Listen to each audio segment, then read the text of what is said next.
Friends, आज हम class 10th के हिस्ट्री बिहार बोर्ड हिस्ट्री का फर्स्ट चैप्टर पढ़ने वाले हैं, यूरोप में राष्ट्रवाद। ये पहला चैप्टर है। इसके अलावा हमारे पूरे चैप्टर जितने भी हैं लगभग राष्ट्रवाद से ही संबंधित है। जैसे पहला चैप्टर हम लोग को पढ़ना है यूरोप में राष्ट्रवाद। दूसरा चैप्टर है साम्यवाद एवं समाजवाद के विकास के बारे में, जिसमें हमें रूस की क्रांति पढ़नी है। तीसरा चैप्टर हिंद चीन में राष्ट्रवाद पढ़ना है और चौथे चैप्टर में भारत में राष्ट्रवाद। यानी कि हमारे जितने भी इतिहास के चैप्टर हैं जो हमें क्लास 10th में पढ़ने हैं बिहार बोर्ड में, उनमें एक नाम कॉमन आ रहा है, राष्ट्रवाद। जैसे पहले चैप्टर में यूरोप में राष्ट्रवाद पढ़ना है, चौथे चैप्टर में भारत में राष्ट्रवाद पढ़ना है। आखिर ये राष्ट्रवाद है क्या? पहले राष्ट्रवाद के बारे में समझ लेते हैं, क्योंकि टोटल चैप्टर हम लोग का राष्ट्रवाद पर डिपेंड करता है। यानी कि राष्ट्रवाद है क्या, सबसे पहले इसके बारे में बात कर लेते हैं। राष्ट्रवाद क्या कहलाता है? राष्ट्रवाद एक ऐसी भावना है जिसमें क्या होता है कि आपका देश सर्वोपरि होता है। जिस व्यक्ति के अंदर या कोई भी ऐसा व्यक्ति होता है जिसके अंदर राष्ट्रवादी भावना होती है, राष्ट्रवादी भावना होने का मतलब क्या, अपने देश को सर्वोपरि रखना है। यानी कि आपका देश क्या होता है, उसमें सबसे ऊपर होता है। यानी कि हम ये कह सकते हैं कि यह एक ऐसी भावना है जिसमें क्या होता है कि व्यक्ति अपने देश के हित के बारे में सोचता है, उसके अच्छाई के बारे में सोचता है कि हमारा देश क्या करे, विकास कर सके। यानी कि हम अपने देश के हित के बारे में सोचते हैं। यानी कि अगर इसकी परिभाषा दी जाए, ऐसे तो इसकी परिभाषा को लेकर कई लोगों में मतभेद रहा है, या इसकी परिभाषा पूर्णतः नहीं दी जा सकती है कि राष्ट्रवाद क्या कहलाता है, क्योंकि ये लोगों के मन की एक भावना होती है और किसी की भावना को व्यक्त नहीं किया जा सकता है। लेकिन राष्ट्रवाद है क्या, पहले इसके बारे में समझ लेते हैं कि क्या कहलाता है राष्ट्रवाद।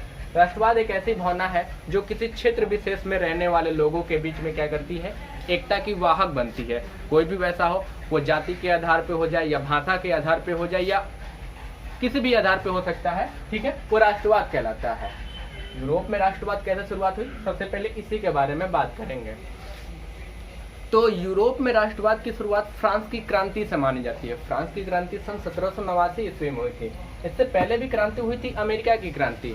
लेकिन अमेरिका की क्रांति में जो राष्ट्रवादी भावना हुई थी, यानी कि लोग जो अपने देश के लिए लड़े थे, वो जो भावनाएं निकल के आई थी तो वो अमेरिका भर में ही सीमित रह गई थी। लेकिन जो फ्रांस की क्रांति थी, ये फ्रांस की क्रांति के बाद जो राष्ट्रवादी भावना का विकास हुआ, ये केवल फ्रांस तक ही सीमित नहीं रहा, इसने फ्रांस की सीमाओं को पार करके भी इटली, जर्मनी या अन्य क्षेत्रों में भी क्या हुआ, इसका संदेश पहुंचा। इसलिए क्या कहा जाता है कि राष्ट्रवाद की जो शुरुआत मानी जाती है या जो मूल माना जाता है, वो कहाँ से माना जाता है, फ्रांस की क्रांति से माना जाता है। जब फ्रांस की क्रांति कब हुई थी, तो फ्रांस की क्रांति हुई थी, फ्रांस की क्रांति कब हुई थी, 1789 ईस्वी में। यानी कि जो राष्ट्रवादी भावना का विकास हुआ, जिसमें लोगों ने सबसे पहले अपने देश को सर्वोपरि रखना जो शुरू किया, यानी कि देश के हित के बारे में सोचना शुरू किया। यानी कि पहले की जो अगर व्यवस्थाओं के बारे में बात की जाए, तो पहले क्या होता है कि कोई भी एक क्षेत्र होता था, राजा के द्वारा शासित किया जाता था। मतलब राजा उसका क्या होता था, शासन करने वाला सबसे बड़ा अधिकारी होता था। यानी कि उसी के ऊपर मतलब सारी जिम्मेदारी होती थी, वही क्या करता था, अधिकार किए हुए रहता था। यानी कि अगर राजा अच्छा होगा तो शासन भी अच्छा करेगा, लेकिन अगर राजा निरंकुश रहता था, सारी शक्ति उसी के पास रहती थी, तो इससे क्या होता था कि अन्य क्षेत्रों में वो लोगों के परेशानियों के बारे में बात नहीं करता था, केवल उसे अपने सुख दुख से मतलब रहता था। कई बार ऐसे देखने को मिला। इससे क्या हुआ कि जनता ने और राजा का हर क्षेत्रों में विरोध करना चालू हुआ।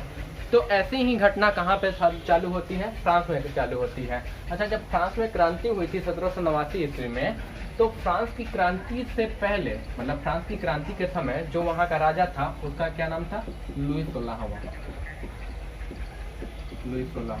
और ये जिस राजवंश से संबंधित था, मतलब जिस राजवंश से संबंधित था, वो कौन सा था, बोर्बो राजवंश। ठीक है।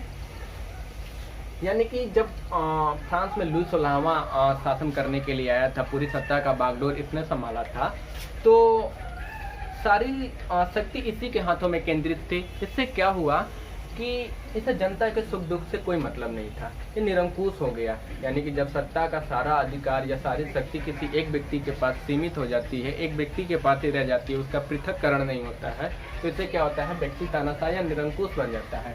ठीक ऐसी ही बात लुई 16वां में हुई। लुईस 16वां क्या हो गया, बिल्कुल निरंकुश बन गया और उसे जनता के सुख दुख से कोई मतलब नहीं था। ये क्लास 9th में आपने ऐसा पढ़ा भी होगा, क्लास 9th में ही बताया गया फ्रांस की क्रांति कैसे हुई थी, इसके क्या क्या कारण रहे थे और क्या क्या परिणाम सामने निकल के आए। तो क्लास 9th में है। लेकिन यहाँ पे देखना है कि राष्ट्रवाद की शुरुआत कहाँ से होती है। तो राष्ट्रवाद की शुरुआत कहाँ से होती है, फ्रांस की क्रांति से होती है, 1789 ईस्वी में जो हुई थी। अच्छा, इससे क्वेश्चन आ सकता है कि फ्रांस की क्रांति कब हुई थी, 1789 ईस्वी में हुई थी। अच्छा, जब ये क्रांति हुई थी उस समय राजा कौन था, लुईस 16वां था। क्वेश्चन ये भी आ सकता है कि किस राजवंश का था, बुर्बो राजवंश का था।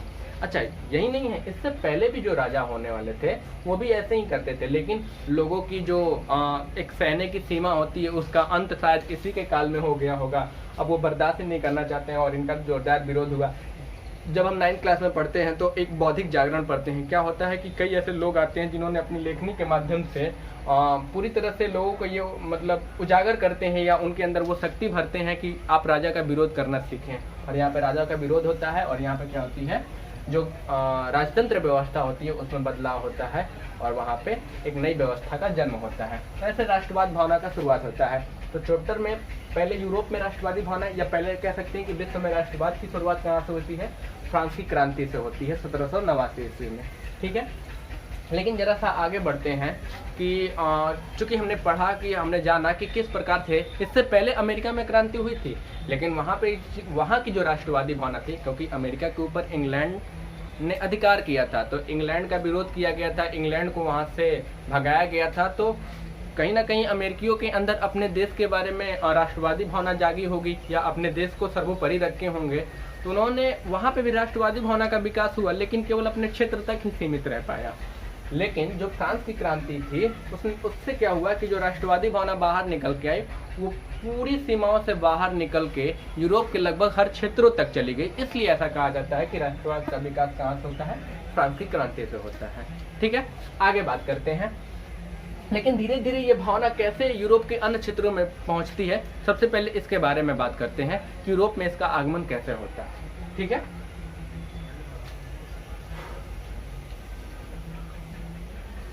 जब फ्रांस का शासक नेपोलियन बोनापार्ट बनता है सन 1804 ईस्वी में,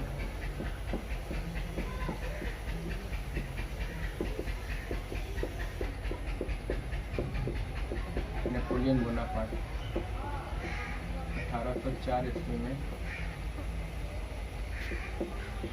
1804 ईस्वी में फ्रांस का सम्राट बनता है।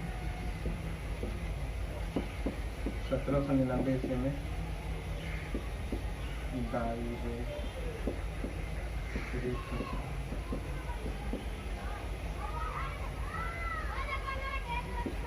डायरेक्टरी प्रथा का ये अंत करता है। देखिएगा,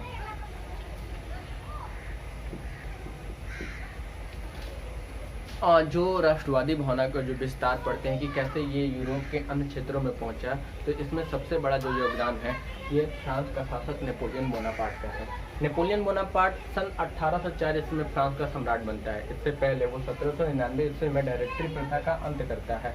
जब 1804 ईस्वी में वो फ्रांस का सम्राट बनता है तो वो क्या करता है कि जो अन्य क्षेत्र हैं यूरोप के, जैसे इटली हो गया या फिर जर्मनी हो गया, इन क्षेत्रों में क्या होता है कि इन क्षेत्रों पे ऑस्ट्रिया अधिकार किए होता है।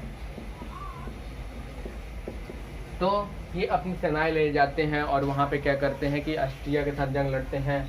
तो पहले इटली क्या था कि कई छोटे बड़े क्षेत्रों में विभक्त था, मतलब इटली एक संपूर्ण राष्ट्र की तरह नहीं हुआ करता था। आज जो हम इटली देखते हैं, आज उसका जो भौगोलिक सीमा देखते हैं, पहले वो इस तरह का नहीं था। उसमें कई प्रकार के मतलब दिक्कतें थी, मतलब वो कई छोटे, इटली तो एक संपूर्ण था लेकिन वो कई छोटे छोटे क्या हुआ था, क्षेत्रों में बटा हुआ था। जर्मनी भी ऐसे ही था, जर्मनी टोटल 300 छोटे बड़े क्षेत्रों में बटा हुआ था। तो इन सब क्षेत्रों पे किसका अधिकार था, ऑस्ट्रिया का अधिकार था।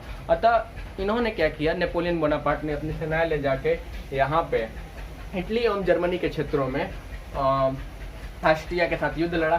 तब इटली और जर्मनी के अंदर ये भावना आती है कि अपने देश के प्रति या अपने देश को सर्वोपरि रखने की बात आती है। तो इटली के अंदर भी ये भावना जागती है, राष्ट्रवादी भावना का विकास होता है। जो पहले कई छोटे छोटे क्षेत्रों में बटे हुए थे उनका एकीकरण होता है नेपोलियन बोनापार्ट के द्वारा। अब नेपोलियन बोनापार्ट ने जर्मनी में जो एकीकरण किया था और जो एक नए गणराज्य की स्थापना की थी, तो जर्मनी में उन्होंने जर्मन राइन संघ की स्थापना की और इटली में वो ट्रांसपेडेन एवं सीसेल्स पाइन गणराज्य की स्थापना की।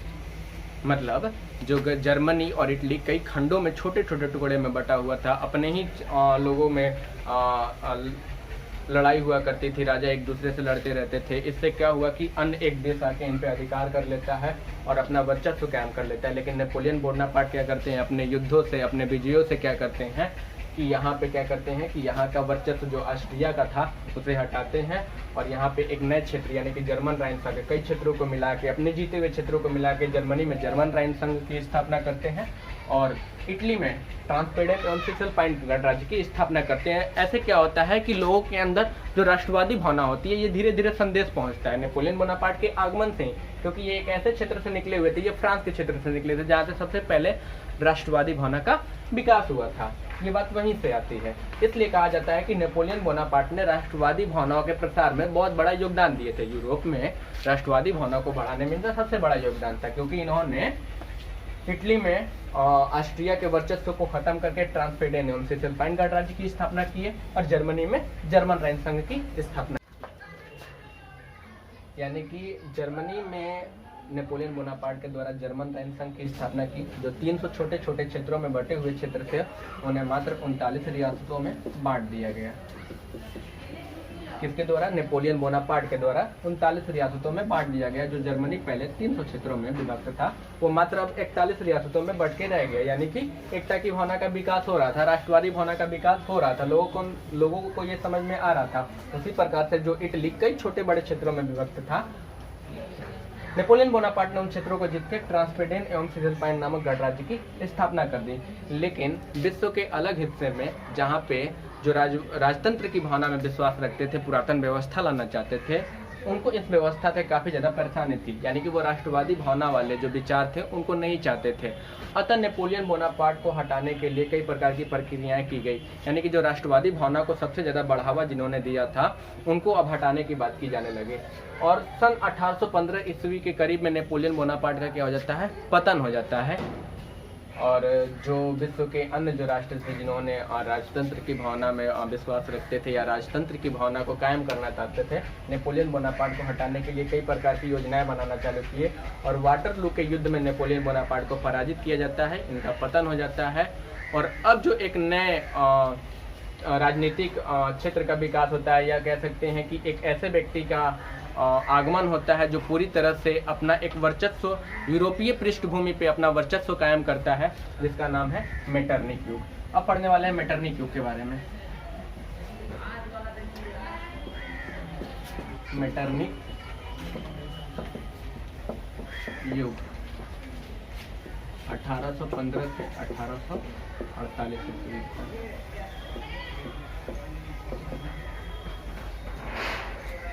यानी कि जो राष्ट्रवादी भावना धीरे धीरे पूरे यूरोप में फैल रही थी, जिस भावना का नया नया विकास हो रहा था, उसे फिर से क्या किया गया? दबा दिया गया। नेपोलियन बोनापार्ट का पतन हुआ और उसके बाद एक नए व्यक्ति का आगमन हुआ जिसका नाम मेटरनिक था, और इसने यूरोपीय पृष्ठभूमि पे अपना इतना वर्चस्व कायम किया कि इसके छोटे से समय को ही इसने 1815 से 1848 तक ही शासन किया है, लेकिन इसके छोटे ही समय को एक युग का नाम दिया गया। यानी कि इसका जो वर्चस्व था या इसकी जो राजनीतिक परिप्रेक्ष्य की जो महत्ता थी, इसने क्या किया था कि लगभग यूरोप के हर क्षेत्रों पे अपना अधिकार कर लिया था। इसलिए इसके छोटे से काल को ही क्या कहा जाता है? युग के नाम से जाना जाता है। अच्छा, मेटरनिक युग है क्या?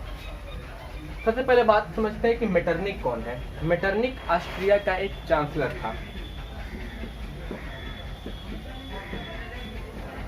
ऑस्ट्रिया का चांसलर था, ठीक है। और इसने यूरोप में फिर से पुरातन व्यवस्था लाने के लिए, यूरोप में पुनः पुरातन व्यवस्था लाने के लिए राष्ट्रवादी भावनाओं की जो विचारधाराएं थी उनको हटाने के लिए ये पूरा प्रयास किया। और इसने अपने साथ 3 अन्य देश, ऑस्ट्रिया, रूस, प्रसा और इंग्लैंड, के साथ मिलकर 1815 ईस्वी में एक सम्मेलन आयोजित किया। 1815 में एक सम्मेलन आयोजित किया, वियना सम्मेलन। वियना सम्मेलन या वियना कांग्रेस। अच्छा, ये सम्मेलन क्या था? अच्छा, क्वेश्चन ये आ सकता है कि ऑस्ट्रिया के चांसलर मेटरनिक ने 1815 में एक सम्मेलन आयोजित किया था, उस सम्मेलन का क्या नाम था? वियना सम्मेलन। अच्छा, आपको याद कैसे रहेगा? चूंकि मेटरनिक ऑस्ट्रिया का चांसलर था और ऑस्ट्रिया की राजधानी वियना है, अतः अपने देश में जिस सम्मेलन को आयोजित किया था उसे क्या कहते हैं? वियना सम्मेलन कहते हैं। कब आयोजित किया गया था? 1815 ईस्वी में। अच्छा, इस सम्मेलन का उद्देश्य क्या था? इस सम्मेलन को करने के पीछे क्या कारण थे? तो इस सम्मेलन का उद्देश्य था फिर से यूरोप में वही पुरातन व्यवस्था को लाना, या फिर से वही राजतंत्र व्यवस्था को लाना जिसे नेपोलियन के युद्धों ने या फिर वो जो जीते हुए क्षेत्र थे सब उसने अस्त व्यस्त कर दिया था। उन सभी चीज़ों को खत्म करके फिर से क्या करना? पुरातन व्यवस्था लाना ही इसका उद्देश्य था इस सम्मेलन का। और इसमें रूस, प्रथा और इंग्लैंड भी क्या कर रहे थे? इसका साथ दे रहे थे। यानी कि ये 4 राष्ट्र मिलके। क्वेश्चन ये भी आ सकता है कि वियना सम्मेलन में कौन कौन राष्ट्र सम्मिलित थे? ऑस्ट्रिया, रूस, प्रथा और इंग्लैंड। ये सम्मेलन कब हुआ था? 1815 ईस्वी में। अच्छा, इस सम्मेलन का नेतृत्व करता कौन था? क्योंकि ऑस्ट्रिया में यह सम्मेलन हुआ था वियना में, ऑस्ट्रिया के वियना में, और ऑस्ट्रिया का चांसलर मेटरनिक था और इसी ने यह सम्मेलन आयोजित किया था। इसलिए कहा जाता है कि इस सम्मेलन का नेतृत्व करता कौन था? मेटरनिक था। कहाँ का चांसलर? ऑस्ट्रिया का चांसलर था। ये बात समझ में आ रही है? ये क्यों किया गया था कि जो नेपोलियन ने राष्ट्रवादी भावना पूरे विश्व में फैला दी थी, अतः इन्हें ये डर हो गया था या इन्हें ऐसा लग रहा था कि कहीं ना हमारे क्षेत्रों में भी ऐसी राष्ट्रवादी भावनाओं का विकास होने लगेगा और हमारे क्षेत्रों से भी राजतंत्र व्यवस्था खत्म हो जाएगी, तो हम क्या कर सकते हैं? हमारी सत्ता चली जाएगी, हमारा अधिकार खत्म हो जाएगा, हमारे पास उतनी ज़्यादा शक्ति नहीं बचेगी। अतः इन्होंने फिर से पुरातन व्यवस्था लाने के लिए ऐसा कार्य किया था। तो मेटरनिक युग पढ़ते हैं। क्वेश्चन आता है कि मेटरनिक युग क्या है? सन 1815 से 1848 तक के काल को मेटरनिक युग कहा जाता है। इस युग में मेटरनिक ने सबसे पहले पुरातन व्यवस्था लाने के लिए 1815 ईस्वी में वियना में एक सम्मेलन आयोजित किया जिसे वियना सम्मेलन कहते हैं। इस सम्मेलन का मुख्य उद्देश्य था यूरोप में पुनः पुरातन व्यवस्था को कायम करना जिसे नेपोलियन के युद्धों ने एवं विजयों ने अस्त व्यस्त कर दिया था। अच्छा, इस सम्मेलन के माध्यम से क्या हुआ कि ऑस्ट्रिया के चांसलर मेटरनिक ने यूरोप के लगभग हर क्षेत्रों पे अपना अधिकार कर लिया। इसलिए कहा जाता है कि इसकी जो लगभग यूरोप के राजनीतिक दृष्टिकोण से देखा जाए तो इसका महानता बहुत ज़्यादा हो जाता है। ये लगभग हर क्षेत्रों पे अपना अधिकार कर चुका था। जो पहले जो इटली जो अन्य जो छोटे बड़े राज्यों में विभक्त था, लेकिन नेपोलियन बोनापार्ट ने उनका थोड़ा सा एकीकरण किया जो उसे ट्रांसपेडेन एवं सिसेल्स पाइन गणराज्य में बांटे थे। फिर से क्या किया गया कि ऑस्ट्रिया यानी कि मेटरनिक ने क्या किया, फिर से उसे छोटे छोटे खंडों में बांट दिया। जर्मनी जो पहले 300 छोटे बड़े राज्यों में विभक्त था, बाद में नेपोलियन बोनापार्ट की मदद से 39 रियासतों में बांटा था। लेकिन फिर से क्या होता है कि जब मेटरनिक युग आता है यानी कि जब वियना सम्मेलन होता है तो उसके बाद से क्या होता है कि अन्य क्षेत्रों पर प्रभाव पड़ता है। तो ये प्रभाव हम देखते हैं कि कैसे पड़ता है। इटली पे क्या प्रभाव पड़ता है, जर्मनी पे क्या प्रभाव पड़ता है और फ्रांस पे क्या प्रभाव पड़ता है। ये 3 क्षेत्रों पे सबसे ज़्यादा प्रभाव पड़ा। अच्छा, बात करते हैं इटली पे। इटली जो कई छोटे छोटे क्षेत्रों में विभक्त था, बाद में नेपोलियन बोनापार्ट ने उसका एकीकरण किया था।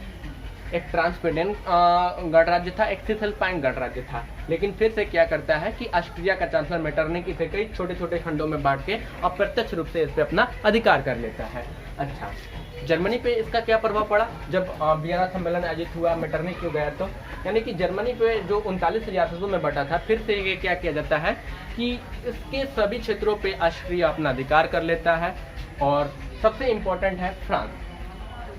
चूंकि राष्ट्रवादी भावना का जो विकास हुआ था वो फ्रांस की क्रांति से हुआ था, यानी कि यहाँ पे सबसे ज़्यादा अपना वर्चस्व रखना जरूरी था, क्योंकि यहीं से राष्ट्रवादी भावना का विकास हो चुका था। क्योंकि लोग ये समझ चुके थे अगर कोई भी वैसी निरंकुशकारी शक्ति आती है या स्वेच्छाचारी शक्ति आती है तो उसका ये विरोध करना सीख गए थे।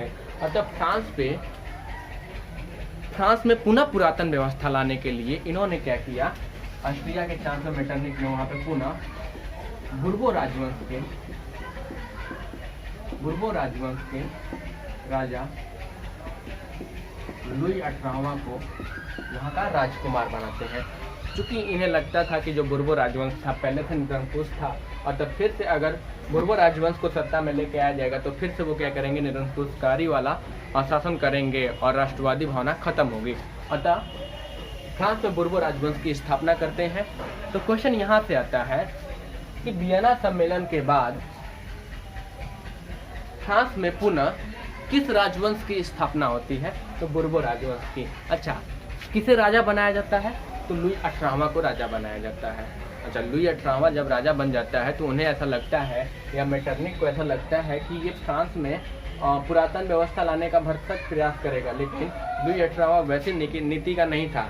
इसने लोगों के अंदर या लोगों के साथ सामंजस्य स्थापित किया, यानी कि जो प्रथम स्टेट, द्वितीय स्टेट एवं तृतीय स्टेट में रहने वाले लोग थे फ्रांस के, उन सभी के साथ सामंजस्य स्थापित किया।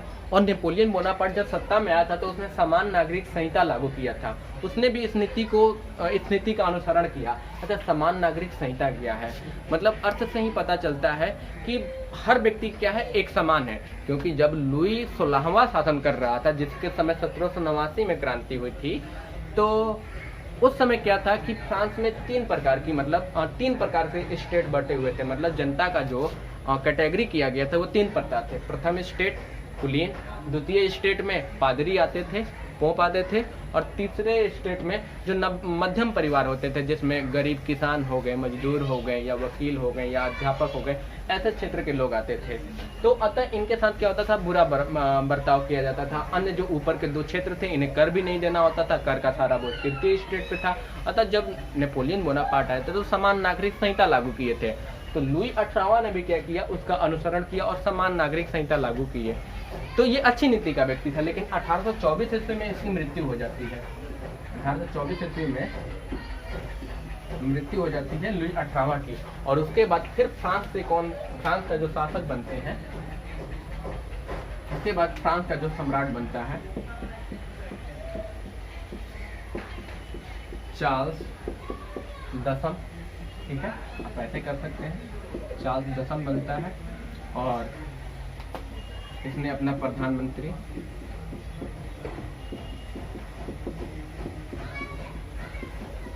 पोलिग्नेक को बनाता है। ठीक है, चलिए। तो उसके बाद फ्रांस का सम्राट कौन बनता है, चार्ल्स दसम बनता है, और पोलिग्नेक को अपना प्रधानमंत्री बनाता है। लेकिन इसके शासनकाल में क्या होती है कि फ्रांस में एक पुनः क्रांति होती है। एक तो 1789 में क्रांति हुई थी, जहाँ से राष्ट्रवादी भावना का विकास होता है, शुरुआत होता है। लेकिन एक इसके शासनकाल में क्रांति होती है। कब होती है, 1830 ईस्वी में, जुलाई के महीने में होती है। इसलिए इसे क्या कहा जाता है, जुलाई 1830 की क्रांति, या फिर फ्रांस की जुलाई क्रांति कहा जाता है। अच्छा, अगर क्वेश्चन ये करके आएगा कि फ्रांस की क्रांति कब हुई थी, क्वेश्चन ये बताइएगा 1830 वाला या 1789 वाला। तो जब भी क्वेश्चन करेगा कि फ्रांस की क्रांति कब हुई थी, तो 1789 जो पहले हुआ था, जहाँ से राष्ट्रवादी भावना का विकास हुआ था, उद्भव हुआ था।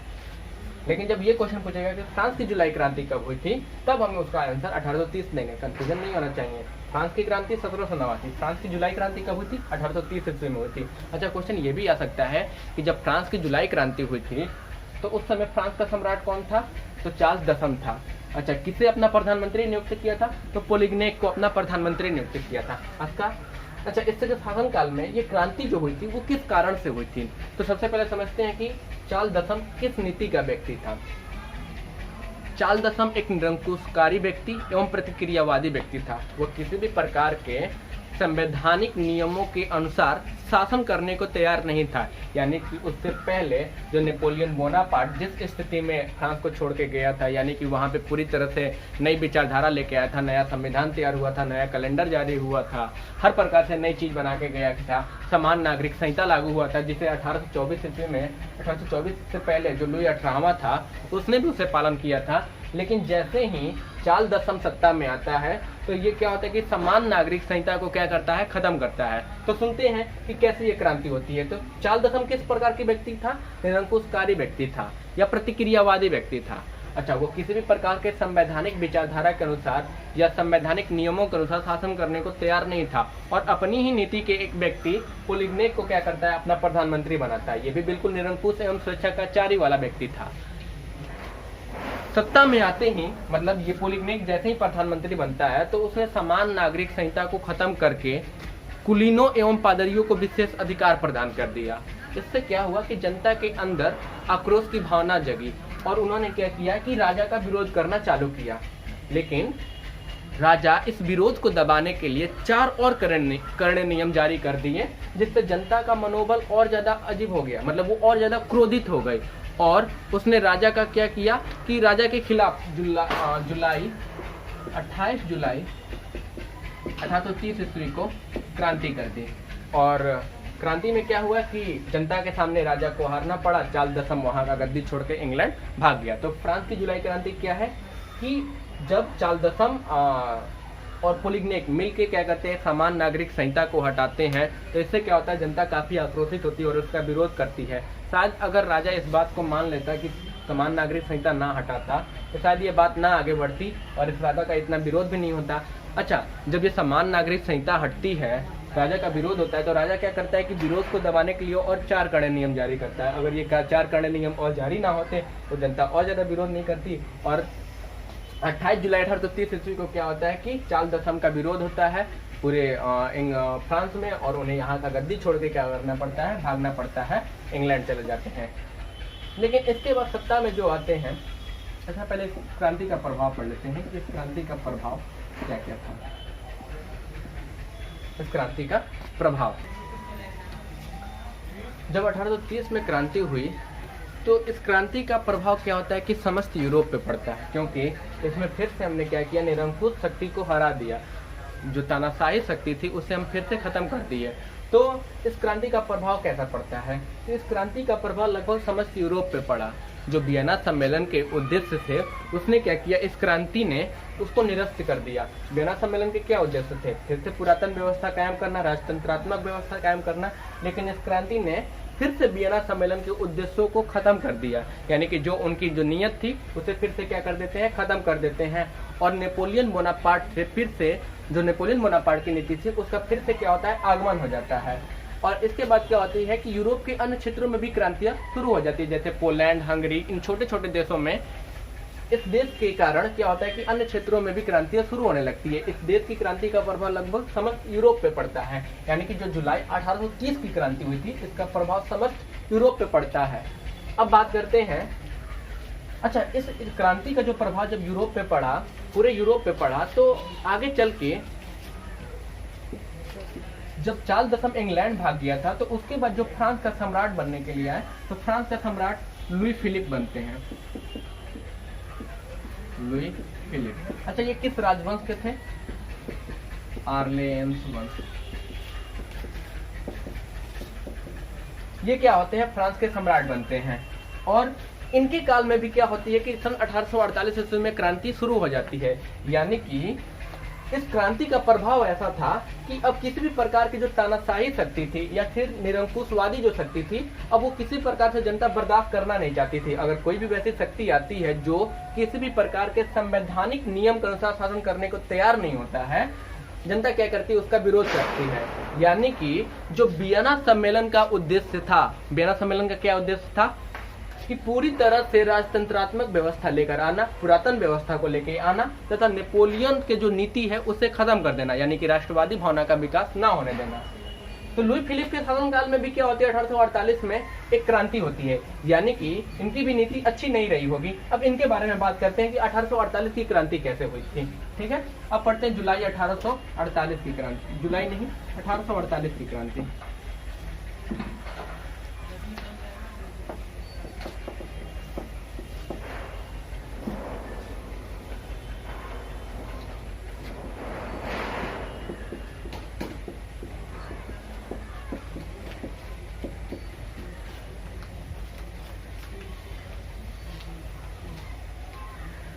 जब चार्ल्स दसम खत्म हो गया, यानी कि इंग्लैंड छोड़ के फ्रांस छोड़ के इंग्लैंड चला गया, तो फ्रांस का सम्राट कौन बनता है, लुई फिलिप बनता है।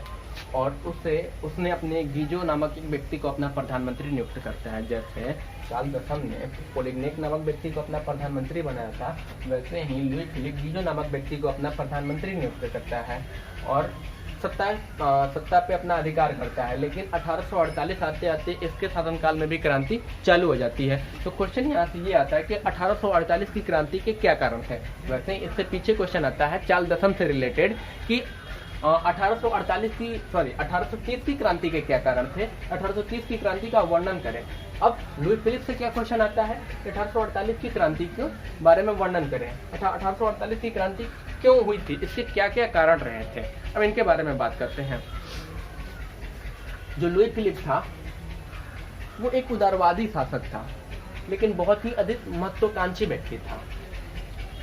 अतः वो बड़े लोगों के साथ उठना बैठना उसे अच्छा लगता था, यानी कि उसे कुलीनों और पादरियों के साथ उठना बैठना अच्छा लगता था। वो महत्वाकांक्षी व्यक्ति था। अतः उसने गिजो नामक एक व्यक्ति को अपना प्रधानमंत्री नियुक्त किया, जो बिल्कुल ही निरंकुशकारी एवं प्रतिक्रियावादी वाला व्यक्ति था। इसके शासनकाल में मतलब इसकी नीति कैसी थी, इसकी ना ही कोई विदेश नीति थी, ना ही शासन करने की कोई विधि थी। ये किसी भी प्रकार के, इसने भी अपने नए शासन का विधि, नए शासन की कोई नई विधि नहीं निकाली थी जिसके माध्यम से ये शासन कर सके, या कोई भी ऐसा नियम कानून नहीं बनाया गया था, कोई भी ऐसे नियमों का संग्रह नहीं था जिसके माध्यम से ये शासन कर सके। ना ही कोई व्यापार नीति थी, ना ही कोई अपने राष्ट्र की नीति थी, जिसके कारण क्या हुआ, इसके शासनकाल में भूखमरी की समस्या, बेरोजगारी की समस्या बढ़ने लगी। लोगों के अंदर इस राजा के खिलाफ विरोध की भावना उठने लगी। लोग बहुत ज़्यादा आक्रोशित हो गए और 1848 में क्या होता है कि लुई फिलिप के खिलाफ भी क्या होती है, आवाज़ें उठने लगती है, इसका विरोध किया जाने लगता है और अंततः लुई फिलिप को यहाँ की राजगद्दी त्यागनी पड़ती है और इन्हें भी इंग्लैंड भागना पड़ता है। और उसके बाद कौन से आते हैं, लुई फिलिप जब खत्म हो जाते हैं तो उसके बाद फ्रांस का जो सम्राट बनता है लुई नेपोलियन।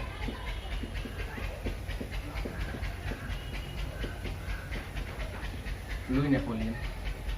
लेकिन जब लुई नेपोलियन फ्रांस के सम्राट बनते हैं तो ये क्या करते हैं कि नेशनल असेंबली में फ्रांस को गणतंत्र घोषित करते हैं और यहाँ पे नया संविधान लागू होता है और लगभग 21 वर्ष से ऊपर के सभी वयस्क व्यक्ति को मताधिकार भी प्रदान करते हैं। यानी कि यहाँ से एक अच्छी नीति वाला व्यक्ति शासन करने को आता है।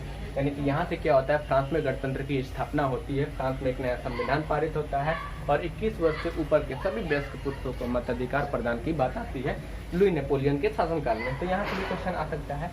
तो इस बुक में हमें फ्रांस के बारे में इतना ही पढ़ना है। इसके बाद हम इटली के बारे में देखेंगे कि इटली का एकीकरण कैसे हुआ था, या इटली में कौन कौन सी भावनाएं सामने आई थी, इटली में राष्ट्रवादी भावना का विकास कैसे हुआ था। अच्छा, जो नेपोलियन बोनापार्ट थे उन्हीं ने क्या किया था कि सबसे पहले इटली के एकीकरण का बीज बो दिए थे। सबसे पहले इटली में ट्रांसपेडेन एवं सिसलपाइन गणराज्य की स्थापना कर चुके थे। तो अब पढ़ने वाले हैं कि इटली में एकीकरण कैसे हुआ था।